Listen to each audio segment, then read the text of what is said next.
Dr. Tutubuai.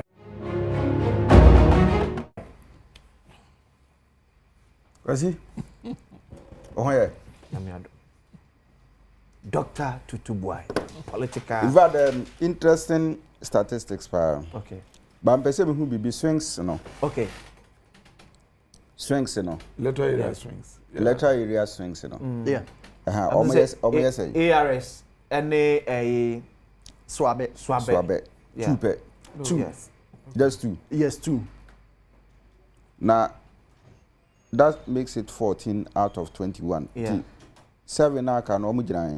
Yes, 7. No, sorry, I'm not. The America and baby are moving very high numbers. Okay. Baby or one party ni but they are small okay. Numbers. Baby to say achim kusi okay. Numbers ni sa. The difference na make it very big difference. Internal parties and strongholds no. Omunya votes ni kesi a. We dey be cancel we dey. Okay. Na fe wa hu difference na kakra bi. Na say so me say okunim dey be ba pa dey na say. Enketua no so timi change dynamics ne kakra. Because say we share strong 6-6 no. Obi anya ne de.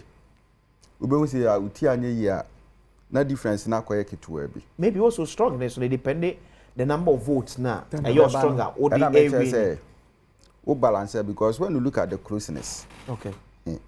Another thing ananka me pese yehwe. We've had bad ebia I don't know. You could break a mayenti. Okay. Me the beba betuja. The appreciation and depreciation of votes. Okay. In between. In every election. Exactly. So okay. Enti ebasa you would then appreciate sa enketua no. Okay. Omuro play in the victory.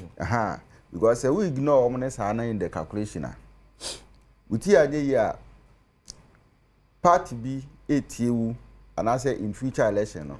Obaka say we dey omo hia. We omo hia. Okay. E chine bi na akwa akofa sama bre no. Okay. So but I think say a very interesting statistics. Now, I think say particular by election youth no dey be determined. Youth no. Exactly. Oh no, be determined. Mine be play role. Be play role because of say mine any bema wadwuma. So what you say? At the end of the day, no, say youth no, a perception you say, asimesi or mine in or tiasie. So ebi our creative jobs are mine. Ebi a nisika unya from mine no, enye perception kumunya or the boy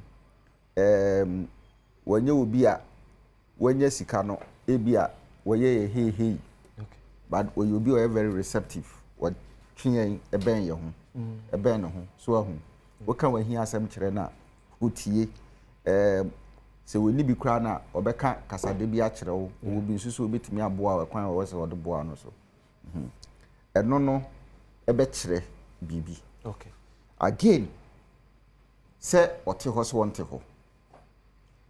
What you say? Candidates ni mienu no. Okay. Obi a woti krom ho. Enye se ofiri ho. Woti ho. Enti woti wo mase. E chen obi a onye dan. Wonti ho. Okay. So ahu. Eno so e be play role. In fact, me discussions kakra ma ye ensembisa mabisa pese mu kakra ma ye no kire se. Eno ma mienu.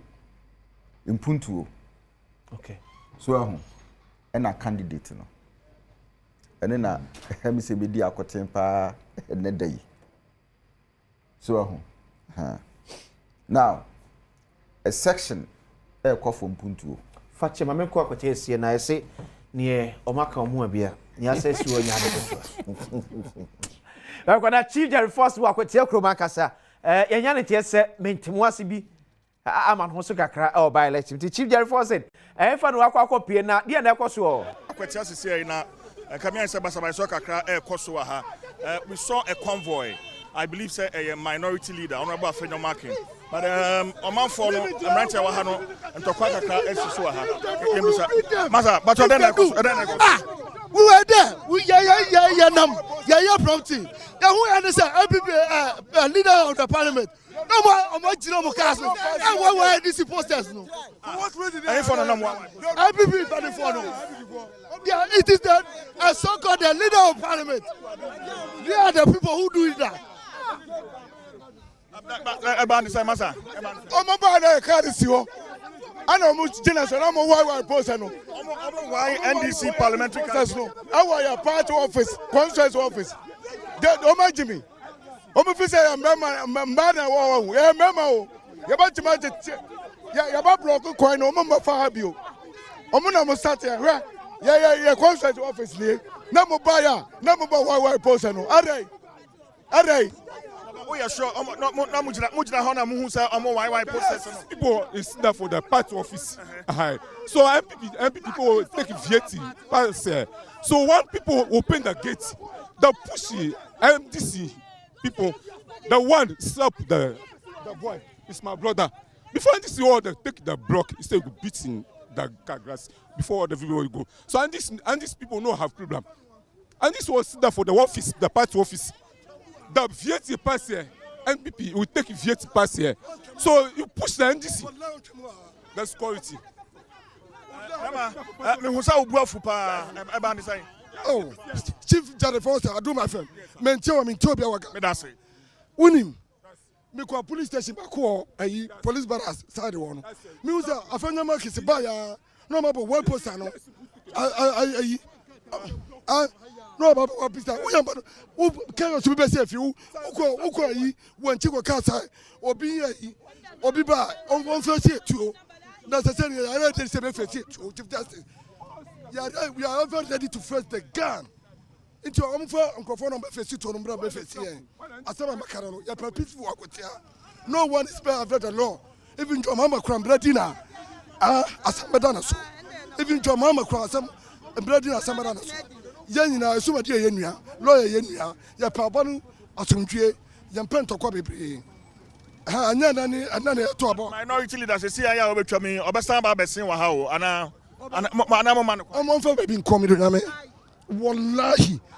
Ya first to Obaquabre. Oh, ya first to Obaco. Ya first to Obaco, Chief Justice. Much of my phone, Cotanomia Quara. Aquatano Macho, Ubahuya Ketoa, Obachutu, Chief Justice. Yan to about Suntrim, nobody waiting, nobody so Lusu. Say, we near winning. We accept the defeat. Accept the war. But I say, that's the situation here. Akwatia town proper. And I almost say minority leader and in a convoy. Ebe drew on party officer no. Rante be a woman SCFM AYY Bernard Beidu ni posters. Our party officer. And then I fan to kway. But as we speak, the minority leader. Wako Okonenima Oko the next town. Eti yanenemu nebeko sobiano ya de bro. Meeting the chief Jerry Force na ha ayo election headquarters. As one for me so enche achim kusie ho na Afrida mo enso akwakodru.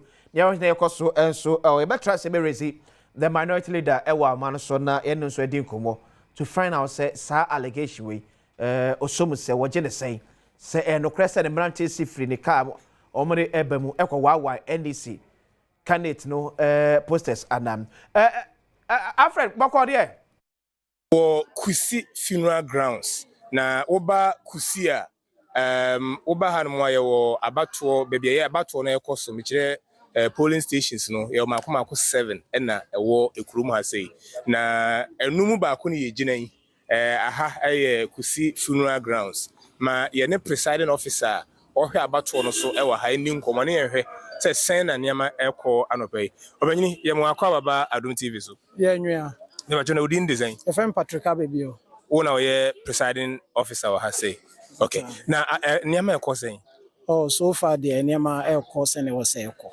oh okay enti bibia ɛdadin okay enti nimpa sɛn na mo hwɛ sɛ ne ɔmo ɛbɛto aba 426 426 this year no ka say nimpa bɛyɛ sɛn na ɛdi count the nipa bɛyɛ 25 abe cast your vote okay 25 all right that's it enti no oba ha ɛkɔ so na wo hwɛ bambo ensem so a bibia de na kwan so from town no mu udu frikusia Wunya fi ahyese na wura town mu no a wo hu bamofo sanso na oba center ha nso so a wo se bamofo bebre e wa ha mo hwese bibia ebe kama e wa ha yebekọ so already echi ne yakọ other centers no akọhwe de ekọ ne yabo amane afadamo ye badase afadamo de amanboy efri ye kusi ye wo akwatia constituency na eno atwe ekporo eti doctor na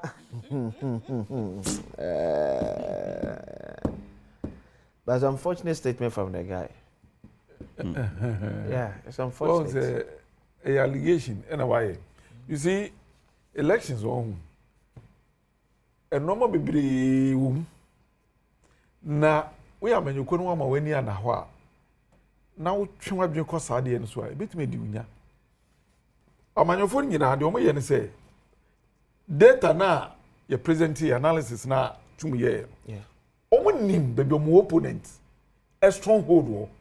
Into okwa obetuma akwaye bibi na atwe adwaba na ye na nkofo na yeden omo mba beto aba no ehunti na bebere ankwa akoto ebekwatia wo. It is part of rigging in political science. A rigging.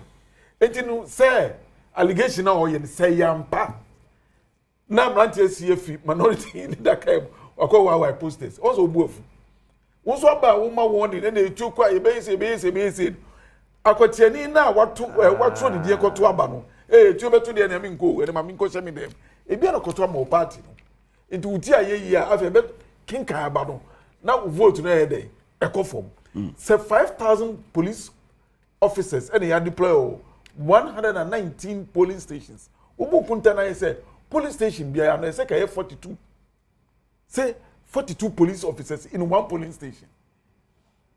Any body cameras in no me wo ho no. It's no distraction.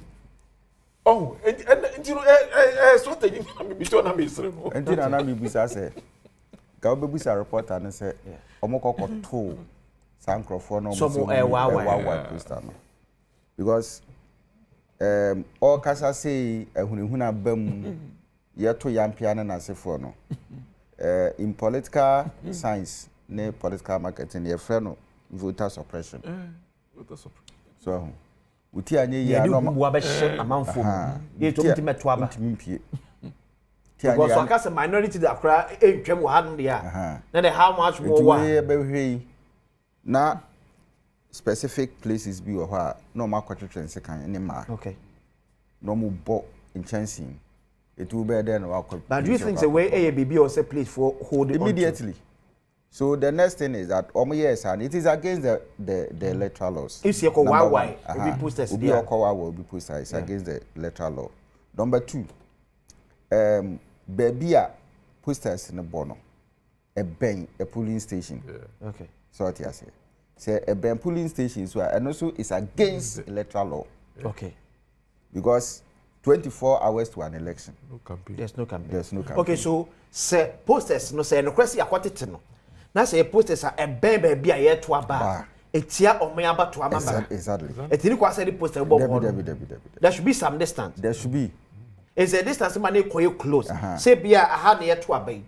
Na say maybe ye to aba. Na say aha no na poster ne bo a o say why. Yes. And one also hwe me ye why sa poster no. Electoral Commission, Ghana Police Service. It would me say only to me be so betimi akwa why. Political party na ye poster no. Also why. Also akwa why. Yes. So me opposing party metimi to me akwa why. And then asem no. As I saw draw the attention of the EC returning officer no. Okay. And as a presiding officer no be on. Okay. Also my instruction. You see? And now also no on why because poster na e bo ho na e be polling station no. And also be man advantage. Say o mo mba be to aba no. Okay, but was it the issue to say? Enye unfair to nipa na body because me poster and I will be choose to polling center. No, you see, you got to about 24 hours to the time. What's a branded party casting in our omedi salute at 80 but I mention say media my body poster. I will be a Adom TV studio. Okay.